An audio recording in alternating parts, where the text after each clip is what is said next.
Now you know that whatever imperfections that you have on here, that you don't particularly care for, you could get rid of.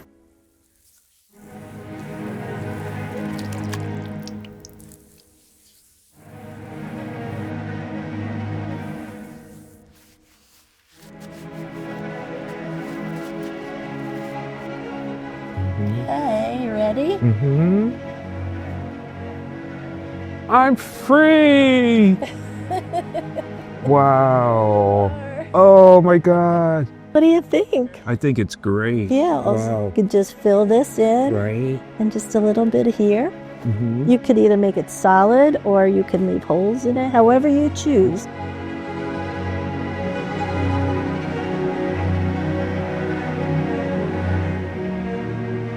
I am making up for lost time right now because there's so much that had been suppressed over the years.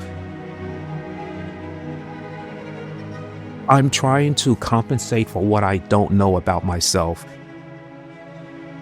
Art allows you to express things that you might not want to say otherwise.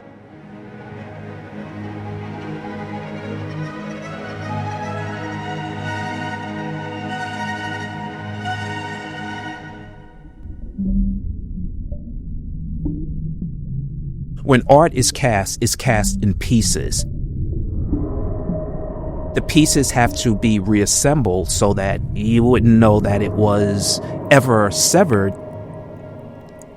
A good metal chaser is the person that would connect the pieces together. I took that lesson into my own life.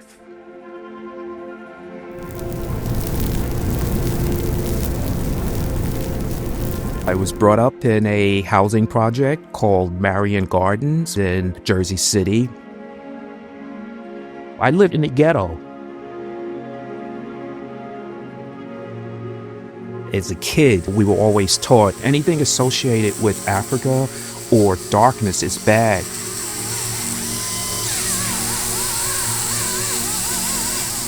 African Americans have been severed from the continent and dispersed around the world in the largest migration in history, which is the African slave trade. The older people would get together and they would start talking about, they call them Geechees, people that are still holding a lot of the African traditions off the coast of like North Carolina, South Carolina. I hate to say it, but I was almost ashamed, like I didn't want to be who I was. You watch the Tarzan movies, you see barbaric individuals, almost inhuman, and then you have this white savior. I mean, I grew up for a long time wanting to be lighter, wanting to have straighter hair. Your antennas are activated at that time, but it wasn't until I read the autobiography of Malcolm X that changed my entire way of looking at who I am. Malcolm X said that we will do anything to our bodies to change who we are, that we are not of African descent. It was at that point where I just started to re-educate myself. I was reading everything. I was reading all of Baldwin. I was reading Toni Morrison, Langston Hughes, Ivan Van Sertima, They Came Before Columbus, Diop, The Origin of Civilization. And it's the act of putting these pieces together that inspired my work. I had all this creative energy, so many ideas. It's like a lake trying to get through a pinhole. I was hired at the Johnson Atelier Technical Institute of Sculpture, and we learned on clients' work in order to transcend it into my own work. I felt free. Okay, all right, now where do you go? Okay, so let's talk about the exhibition. I was blown away right away. It immediately struck me that this is someone who I was shocked not to have heard of. And I was like, where have you been hiding this guy? My mission has always been to realize a pathway for marginalized artists to come into museums. I was denying that part of my being by trying to fit in and adapt into the corporate world. And I was never happy with it. It never worked. I was really restrained. I was inhibited, and I had no direction until I found my art.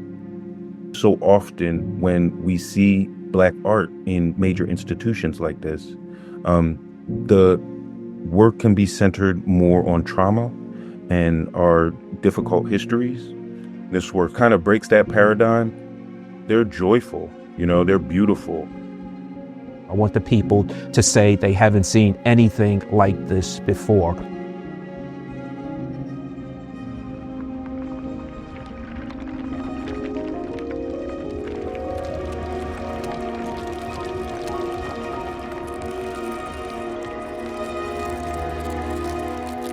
This project called I'll Make Me a World has taken 12 years. I use my face quite often.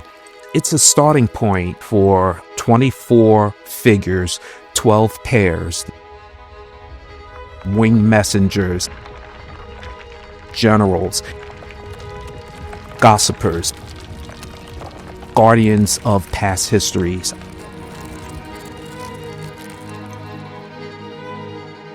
The sculptures talk to me, connecting everything together. I really think I'm being controlled by my ancestors. They seem to almost creep into my work without me knowing. So I allow myself to just remain a vessel. I use nails based on the Minkisi power figures of Angola and Central Africa, cowrie shells, the slave collar. I've never been to Africa, but my goal is to get there, and I won't be satisfied until I actually visit Ghana or Cote d'Ivoire or Senegal, Gorée Island, Timbuktu. This is my world, and I never felt so proud. This is the I'll Make Me a World prologue show. We couldn't fit the entire body of work into this building. This was by far one of the crowning jewels of my career. I've known Cliff for about 10 years now. I've known his work, and I know he's been working on this, and I'm always like, Cliff, when are you going to show your work? And he's like, I'm not ready. I'm not ready. So, yeah, we're really excited. Hi. My name's John Gilroy. I've been approached by many folks from Africa who, before I start to talk, ask me where I'm from in Africa. How you doing? Nice to meet you. To hear that I look African is like the biggest compliment. I really feel the ancestors when I'm working because it's You can feel it. you can feel it. I've embraced my skin, my melanin,